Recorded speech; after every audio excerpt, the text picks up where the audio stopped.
दोस्तों, target with PS Parihar channel में आपका स्वागत है। ब्रेकिंग न्यूज है उन विद्यार्थियों के लिए जो विद्यार्थी इलाहाबाद हाईकोर्ट की भर्ती आरओ एआरओ की तैयारी कर रहे हैं, आरओ एआरओ की भर्ती का इंतजार कर रहे हैं। जैसा कि मैंने पिछले वीडियो में आप लोगों को जानकारी दी थी कि आरओ एआरओ भर्ती का नोटिफिकेशन बहुत जल्द जारी होने वाला है। उसी क्रम में यहाँ पर देख सकते हैं एक नया पत्र जारी हुआ है जिसको मैं अभी आपको दिखाने वाला हूँ और बाद में इस बात पर भी चर्चा करूंगा कि कुल कितने पदों पर वैकेंसी आ सकती है।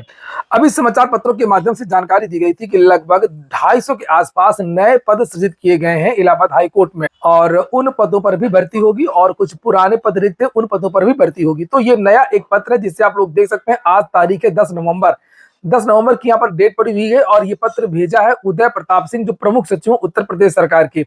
तो चूंकि भले ही इसकी जो भर्ती की जो परीक्षा है वो इलाहाबाद हाईकोर्ट करवाती है, लेकिन पद सृजन करना और भर्ती के प्रस्ताव को मंजूर करना ये सारी चीजें शासन की अनुमति से होती हैं। चूंकि जो पैसा वगैरह वो शासन से ही आता है, सारी व्यवस्था तो शासन ही करती है। तो यहाँ पर इस शासन की तरफ से भी मोहर लगा दी गई है, ये आप देख सकते हैं। और लिखा है सेवा में महानिबंधक माननीय उच्च न्यायालय इलाहाबाद, न्याय अनुभाग 1 उच्च न्यायालय।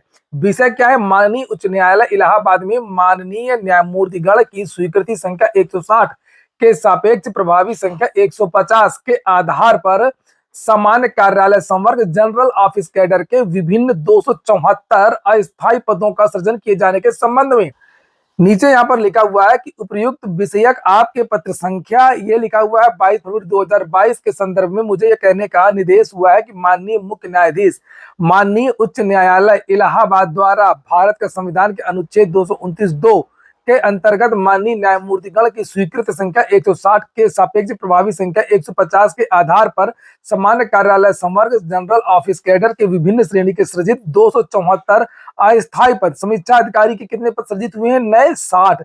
नोट कर लीजिएगा कि समीक्षा अधिकारी के ये नए 60 पद सृजित हुए हैं। और सहायक समीक्षा अधिकारी के नहीं, माफ कीजिएगा, सहायक समीक्षा अधिकारी के 60 पद हैं। ये सहायक समीक्षा अधिकारी के पद है और समीक्षा अधिकारी के 149 पद है। तो यहाँ पर और अनुभाग अधिकारी की 40 पद हैं, ये आप लोग यहाँ पर ये देख सकते हैं। और नीचे यहाँ पर लिखा है सहायक निबंधक के 14 पद हैं, उप निबंधक के 7 पद हैं और नीचे कुछ और भी जानकारी दी गई है। तो लिखा है वर्तमान में विद्यमान वेतनमानों में यदि ये पद बिना पूर्व सूचना के समाप्त न कर दिए जाए को दिनांक 28 फरवरी 2026 तक सृजित किए जाने का श्री राज्यपाल महोदय सहर्ष स्वीकृति प्रदान करते हैं। उक्त पदों पर होने वाला वित्तीय व्यय वित्तीय वर्ष ये सब लिखा हुआ लेखा शीर्ष में उच्च न्यायालय भारत के अंतर्गत सुसंगत इकाइयों के नाम में डाला जाएगा और नीचे ये सब चीजें लिखी हुई हैं। और ये आदेश वित्त विभाग के अशासकीय संख्या ई नंबर लिखा हुआ दिनांक 3 नवंबर 2025 में प्राप्त उनकी सहमति से निर्गत किए जाते हैं। तो वित्त विभाग की भी अनुमति मिल चुकी है, राज्यपाल महोदय इसकी स्वीकृति दे चुके हैं और इसका जो पत्र है वो शासन से हाईकोर्ट आ गया है और जानकारी मिली है कि हाईकोर्ट में जो भर्ती सेल है वहां पर ये पत्र भेज दिया गया है। अब आपकी जो भर्ती की प्रक्रिया है वो आगे बढ़ जाएगी, लेकिन जिस तरीके से लोग चिल्ला रहे हैं वो गलत है कि विज्ञापन जो 2 दिन के अंदर आ जाएगा, आज आ जाएगा, कल आ जाएगा, ऐसा नहीं है। बस हाँ, थोड़ा सा भी टाइम लगेगा, लेकिन विज्ञापन आपका निकलने वाला है। मैंने आपको जानकारी दी थी कि इसका विज्ञापन दिसंबर के महीने में आने की संभावना है। अब बात ये हो रही है टोटल कितने पद है। तो आप जब इलाहाबाद हाईकोर्ट की ऑफिशियल वेबसाइट पर जाएंगे तो वहां पर एक पुराना जुलाई 2025 की सूची पड़ी हुई है कि किस पद के कितने पद रिक्त हैं। तो यहाँ पर आप जब ये देखिए पूरी लिस्ट है, यहाँ पर रिक्त पदों का ब्यौरा दिया गया है।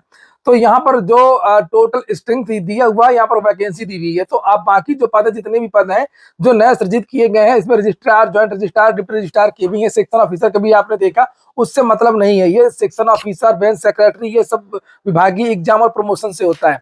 और इसमें जो सीधी भर्ती जिसकी आती है वो आरओ एआरओ और कंप्यूटर असिस्टेंट की सीधी भर्ती आती है।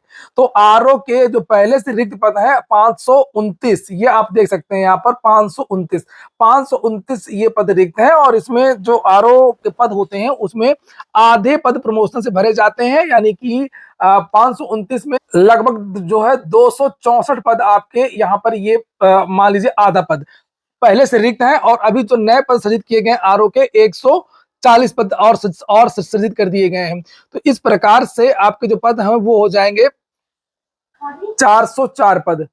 यहाँ पर आरओ एआरओ के आरओ के केवल हैं ये 404 पद हो जाएंगे। ये वाले 140 अगर आप नए जो पद सृजित उनको जोड़ दें और इसका आधा जोड़ दें और उसके बाद में अगर हम एआरओ की बात करें तो एआरओ में 60 पद नए सृजित हुए हैं और एआरओ में 102 पद ये हैं। तो इसमें भी कुछ जो पद हैं प्रमोशन के होते हैं, कंप्यूटर असिस्टेंट का प्रमोशन होता है, लेकिन ज्यादा उसके चूंकि पद नहीं होते कंप्यूटर असिस्टेंट के, तो 102 में आप लगभग 70-80 या 80 के आसपास समझ लीजिए, और प्लस जो नए पद सृजित हुए हैं लगभग 60 पद, तो 140 के आसपास ये, तो लगभग 550 की बम्पर भर्ती आप मान लीजिए। कुछ पद रोक देते हैं, पूरे पदों पर भर्तियां नहीं करते हैं। लगभग 550 के आसपास भर्ती का विज्ञापन आपका आरओ एआरओ का जारी हो सकता है, और कोई फिलहाल बड़े बदलाव की चर्चा नहीं है।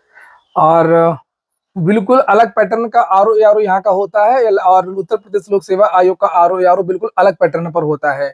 यहाँ इलाहाबाद हाईकोर्ट का जो आरओ होता है, यहाँ पर भी आपको टाइपिंग करनी होती है, लेकिन उत्तर प्रदेश लोक सेवा आयोग की केवल एआरओ में टाइपिंग करनी होती है। तो निश्चित तौर पर जो है अब आपका जो विज्ञापन है, जो अड़तन थी, विज्ञापन केवल इसी वजह से रुका था कि जो नया पद का जो सृजन के लिए प्रस्ताव बनाकर भेजा गया था, उस पर शासन से अनुमति नहीं मिली थी। आपने देखा होगा कि पत्र में लिखा 2022 के पत्र के क्रम में, तो अब फाइनली जो अनुमति है वो मिल गई है, और जो अंतिम बाधा है वो समाप्त हो चुकी है, और जो दिसंबर में आपका जो विज्ञापन है वो हर हाल में जारी हो जाएगा।